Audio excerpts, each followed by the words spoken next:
नमस्कार दोस्तों, मैं चेतन एक बार फिर से स्वागत करता हूं विनायक क्लासेस जिडवाना के यूट्यूब प्लेटफॉर्म पर। आप सभी का लेते हैं हम अपना नया टॉपिक आज का। जैसा कि पिछले वीडियो में आप धातु के बारे में पढ़ चुके हो, अम्ल क्षार है, ठीक है, कई वीडियोज अपन देख चुके हैं। आज हम अपना जो नया टॉपिक लेते हैं वो है अधातु, नॉन मेटल।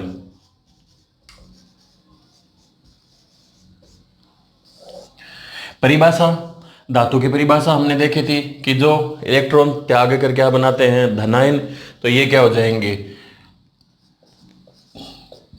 इलेक्ट्रॉन ग्रहण करके ऋणायन बनाते हो, ठीक है ना। वो क्या कहलाएंगे, जो इलेक्ट्रॉन ग्रहण करके ऋणायन बनाते हो वो क्या कहलाएंगे, अधातु कहलाएंगे। सीधी सी बात है, ठीक है ना।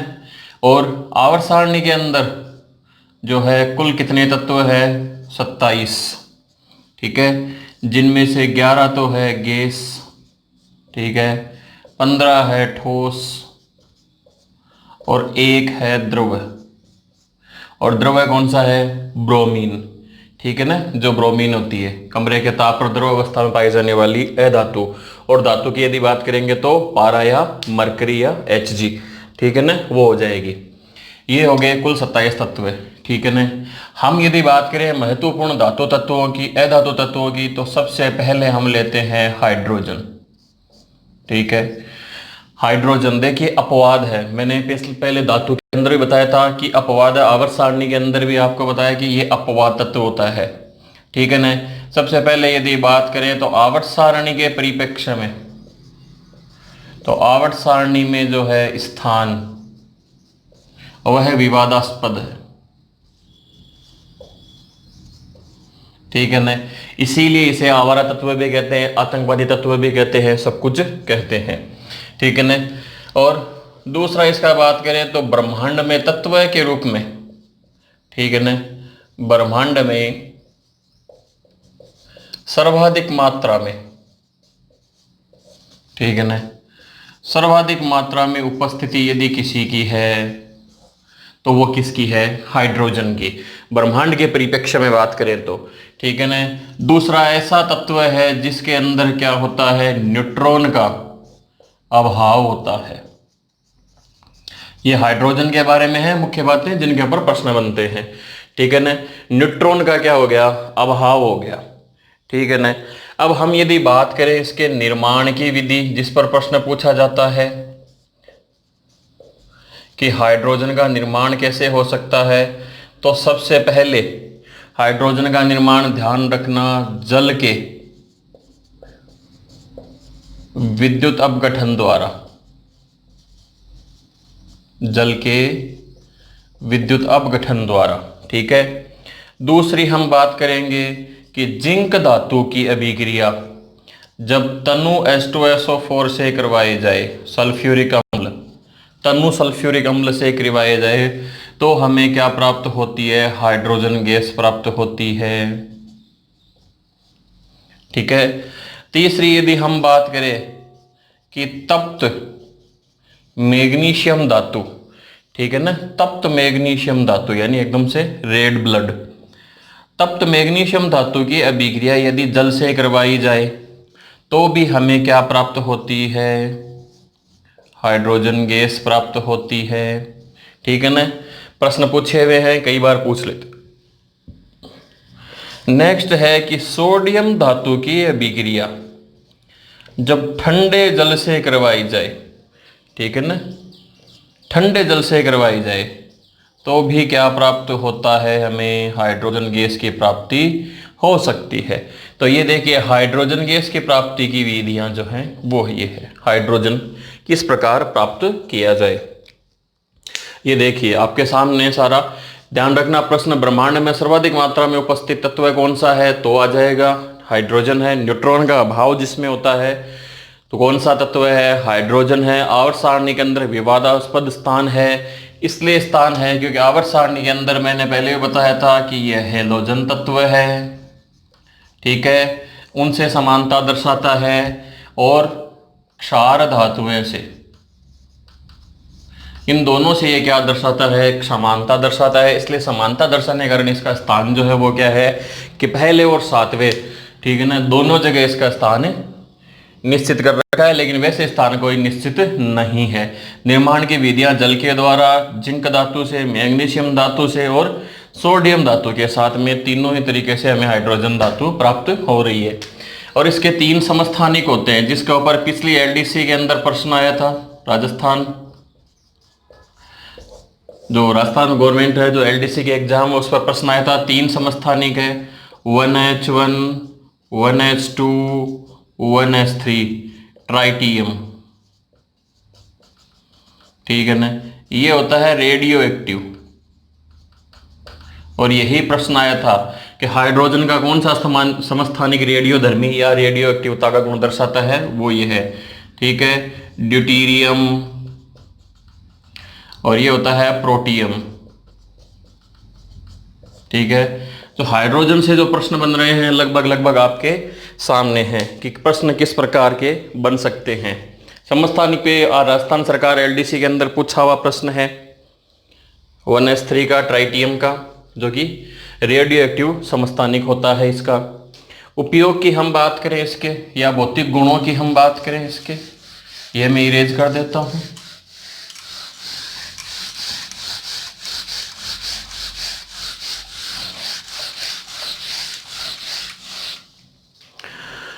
भौतिक गुणों की यदि बात करें तो रंगहीन होती है, ठीक है ना, रंगहीन है, गंधहीन है, ठीक है, पारदर्शक होता है और जलाने में सहायक नहीं होता, लेकिन क्या होता है, ज्वलनशील होता है।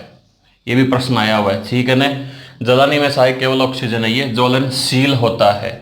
यदि गुणों की बात करें तो ऑक्सीजन के साथ, ठीक है, अभिक्रिया होने पर विस्फोट के साथ जलता है ये, ठीक है ना, विस्फोट के साथ जलेगा और साथ में क्या बनाएगा, जल का अणु, ठीक है ना। ऑक्सीजन के साथ में विक्रिया करने पर विस्फोट के साथ जलेगा और जल का अणु बनाता है, ठीक है ना। और धातु के आपको ऑक्सीकरण संख्या जो बताई थी उसमें बताया था मैंने, ठीक है ना, हाइड्राइडो के अंदर इसका ऑक्सीकरण -1 बाकी +1, ठीक है ना। तो ये यहाँ पर धातु के साथ अभिक्रिया करके, ठीक है ना, क्या बनाता है, हाइड्राइड बनाता है, धातु हाइड्राइड बनाता है। धातुओं के साथ अभिक्रिया करके धातु हाइड्राइड बनाता है, ठीक है ना। बाकी वनस्पति घी बनाने में, जिसे हाइड्रोजनीकरण कहते हैं, ठीक है ना, किसका, निकल, ठीक है ना, चूर्ण, इसकी उपस्थिति में बनाते हैं। भाई वनस्पति तेल में हाइड्रोजन गैस प्रवाहित करते हैं, निकल चूर्ण की उत्प्रेरक की उपस्थिति में, तो वनस्पति घी या डालडा घी, ठीक है ना, वाटर गैस बनाने में, ठीक है ना। और हेबर विधि से, ये प्रश्न आया हुआ है भाई, हेबर विधि से अमोनिया प्राप्त करने में,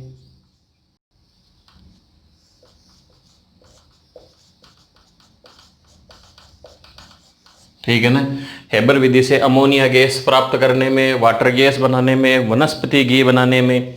और एक इसका उपयोग होता है द्रव हाइड्रोजन का उपयोग रॉकेट ईंधन के रूप में, रॉकेट ईंधन के रूप में। इसीलिए इसे क्या कहा जाता है, आदर्श ईंधन या भविष्य का ईंधन भी कहा जाता है। केवल किस लिए कि द्रव हाइड्रोजन का उपयोग किसके रूप में करते हैं, रॉकेट ईंधन के रूप में। इसलिए इसका उपयोग जो है वो क्या हो गया, आदर्श ईंधन कहते हैं इसे, या फिर भविष्य का ईंधन भी कहते हैं, ठीक है। ये हो गया हाइड्रोजन के बारे में, ठीक है ना। उपयोग हो गए, गुण हो गए, भौतिक अवस्थाएं इसकी जो भी है वो सारा। नेक्स्ट नंबर 2 हम लेते हैं ऑक्सीजन। ऑक्सीजन के बारे में तो पता ही है, ज़्यादा बताने की जरूरत नहीं है, ठीक है। वैसे यदि संयोजकता से बात करेंगे तो ऋणावेश है -2 है, ठीक है ना। ऑक्सीजन, ठीक है ना। अधातु तत्व है ऑक्सीजन, इसे प्राणवायु, ठीक है, या जीवन रेखा या जीवन का आधार भी कहते हैं, ठीक है ना। प्राणवायु, जीवन रेखा या जीवन का आधार भी कहते हैं।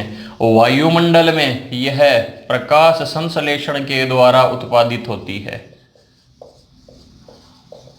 प्रकाश संश्लेषण द्वारा उत्पादित होती है वायुमंडल के अंदर, ठीक है ना। प्रकाश संश्लेषण की जो क्रियाविधि होती है उसके द्वारा ये क्या होती है, उत्पादित होती है, ठीक है ना। और दूसरी यदि इसकी एक और बात करें तो वायुमंडल में नाइट्रोजन के बाद सर्वाधिक उपस्थिति,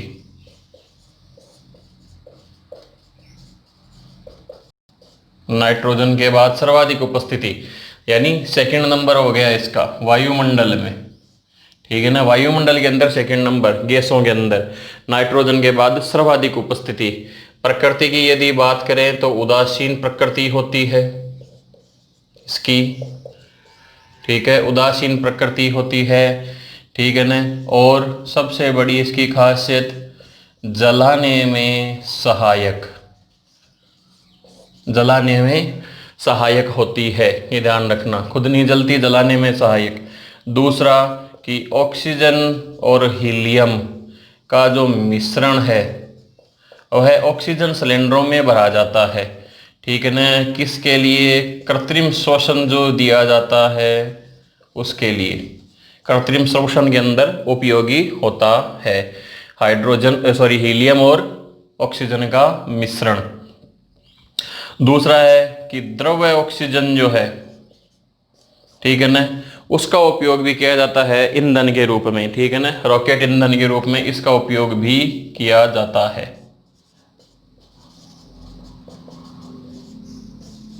लेकिन मुख्य क्या है, जो प्रश्न बनते हैं प्राणवायु है, जीवन रेखा, ये प्रश्न स्टेट गवर्नमेंट में पूछा हुआ है, ठीक है ना। प्रकाश संश्लेषण द्वारा उत्पादित होती है, वायुमंडल में सेकंड नंबर गैस है, जलाने में सहायक है, कृत्रिम श्वसन का प्रश्न जो है इस पर बनता है, और द्रव्य ऑक्सीजन का उपयोग भी रॉकेट ईंधन में किया जाता है, ठीक है ना। ये इसके कुछ एक मुख्य प्रश्न हो गए। और धातुओं के साथ में ऑक्साइड बनाती है ये, जैसा कि धातु के अंदर आपको बताया था लोहे के साथ में फेरिक ऑक्साइड बनाती है, ठीक है ना, उतार लिया होगा। नेक्स्ट जो हमें अपनी अगली अधातु के बारे में चर्चा कर लेते हैं भाई, ठीक है। अगली अधातु सल्फर, ठीक है ना। अगली अधातु लेते हैं सल्फर नंबर 3, ठीक है। सल्फर विशिष्ट गंध वाली होती है, ठीक है, विशिष्ट गंध होती है, विद्युत की कुचालक, ऊष्मा की हीन चालक या निम्न चालक होती है, ठीक है ना। विद्युत की कुचालक होती है, विशिष्ट गंध वाली होती है, विशिष्ट गंध विशिष्ट स्वाद होता है, ठीक है ना। जल में अविलेय होती है। ऑक्सीजन के बारे में तो बताने की जरूरत नहीं है, जल में विलेय है अविलेय, क्योंकि जो जीव होते हैं जलीय जीव वो शोषण क्रिया करते हैं, क्योंकि घुलती है इसीलिए। लेकिन तारपीन के तेल में,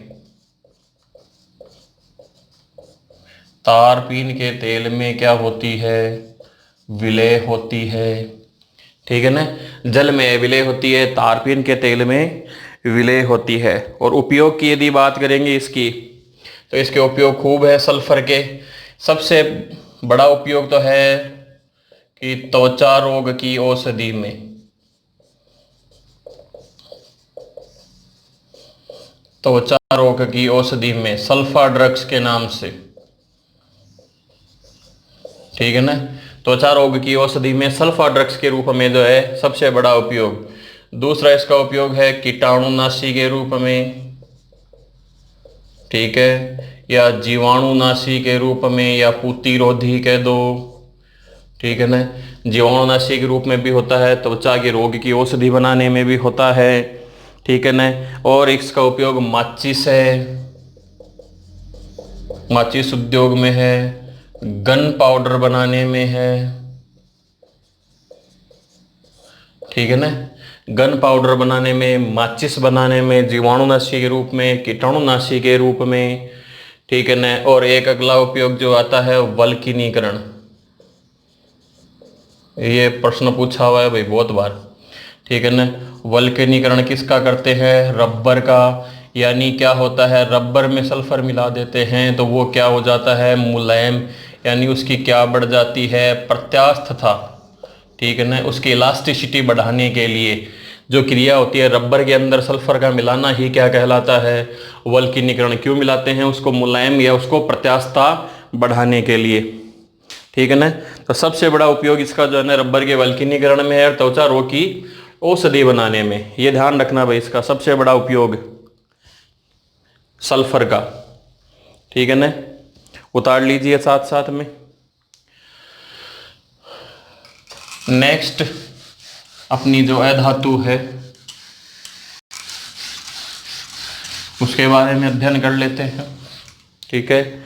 नेक्स्ट हम लेते हैं नाइट्रोजन, नंबर 4, नाइट्रोजन, ठीक है ना। वायुमंडल में गैस के रूप में क्या है? सर्वाधिक उपस्थिति। वायुमंडल में सर्वाधिक, ठीक है ना, गैस के रूप में। सेकंड नंबर पर ऑक्सीजन है, अभी बताया था आपको, ठीक है ना। वायुमंडल में सर्वाधिक गैस के रूप में उपस्थिति होती है नाइट्रोजन की, ठीक है ना। और नाइट्रोजन के उपयोग भी हैं, वो खूब सारे हैं, लेकिन एक उपयोग और इसका जो एसएससी में पूछा हुआ प्रश्न है, जंतुओं में या वनस्पतियों में, ठीक है ना, ये किस रूप में उपस्थित होती है? प्रोटीन के रूप में, प्रोटीन के रूप में उपस्थित होती है। उपयोग की हम बात करेंगे तो उर्वरक यूरिया है, नाइट्रोजन ही है, ठीक है। औषधि बनाने में, ठीक है। विस्फोटक बनाने में टीएनटी है, गन पाउडर है और है, तो वो क्या हो गए? विस्फोटक सारे, ठीक है ना। विस्फोटक बनाने में हो जाएगा। द्रव नाइट्रोजन जो है उसका उपयोग होता है कृत्रिम गर्भाधान, जो जंतु है, पशु है, उनके कृत्रिम गर्भाधान के लिए जो है ना, कृत्रिम गर्भाधान का वीर्य जो है वो क्या किया जाता है? सुरक्षित किया जाता है, ठीक है। किसमें? द्रव नाइट्रोजन के अंदर कृत्रिम गर्भाधान के लिए जो पशुओं का वीर्य है वो द्रव नाइट्रोजन में सुरक्षित रखा जाता है, ठीक है ना। और बाकी खाद्य पदार्थों के संरक्षण में, क्योंकि आप जो भी चिप्स की थैलियां वगैरह जो भी देखते हो ना, उनमें सब में जो हवा भरी हुई रहती है वो कौन सी गैस है भाई? नाइट्रोजन है। तो खाद्य पदार्थों के संरक्षण में, ठीक है ना, विद्युत बल्ब में, ताकि ऑक्सीकरण नहीं हो फिलामेंट का, विद्युत बल्ब में, ठीक है ना। ये और वायुयान के टायरों में,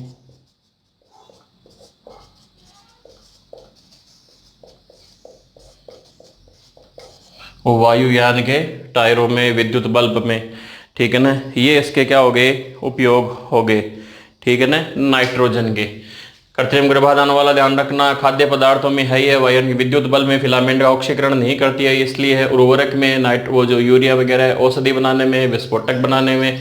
ये एसएससी में पूछा हुआ प्रश्न है, ये स्टेट गवर्नमेंट में और सेंटर में कई बार, आजकल नहीं पूछ रहे लेकिन पूछा हुआ है, ठीक है ना। नेक्स्ट जो हम अपनी अधातु लेते हैं वो है फॉस्फोरस।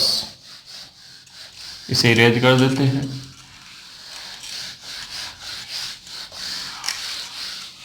फॉस्फोरस अपर रूप के रूप में खूब पाई जाती है, वैसे तो इसके अपर रूप ही होते हैं, लेकिन फिर भी फॉस्फोरस धातु, ठीक है, फॉस्फोरस पी, ठीक है ना। फॉस्फोरस के बारे में यदि बात करेंगे तो क्या होती है कि यह स्वतंत्र अवस्था में नहीं मिलती है। क्यों नहीं मिलती है प्रकृति के अंदर? क्योंकि ये क्या होती है? अधिक क्रियाशील, अधिक क्रियाशील होती है, इसलिए स्वतंत्र अवस्था में नहीं मिलती है।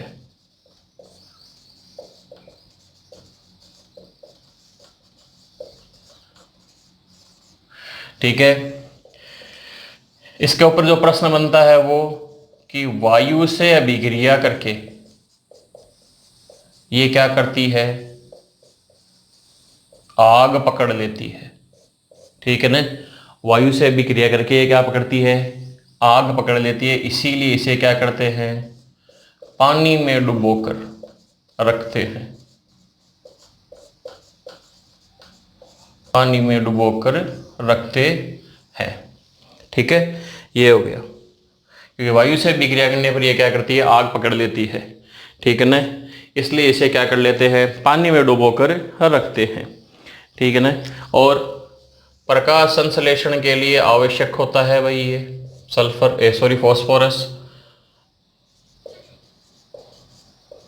प्रकाश संश्लेषण के लिए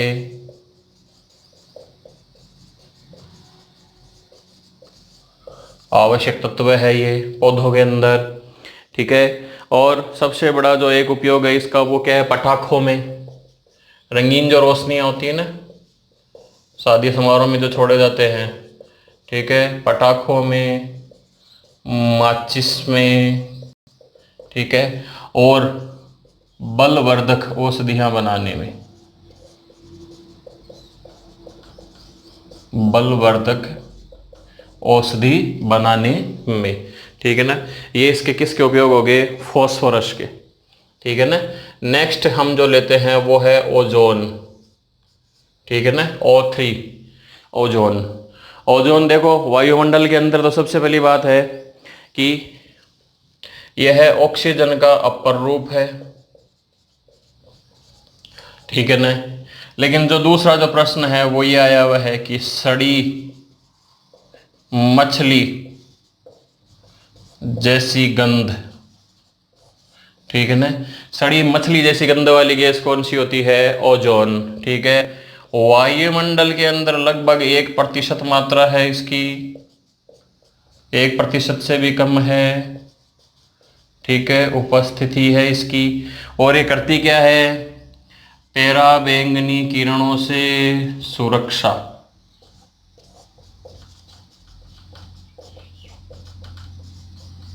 पराबैंगनी किरणों से सुरक्षा प्रदान करती है, और तकरीबन भी वायुमंडल के अंदर 25 किलोमीटर ऊपर परत के रूप में स्थित है।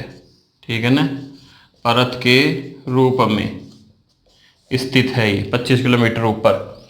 ठीक है ना, समुद्र तल से, वायुमंडल में समुद्र तल से।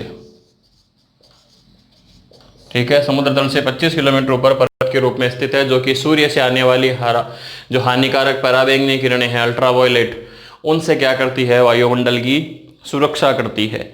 ठीक है ना, और बाकी इसका उपयोग जो है वो क्या है, कीटाणुनाशक के रूप में।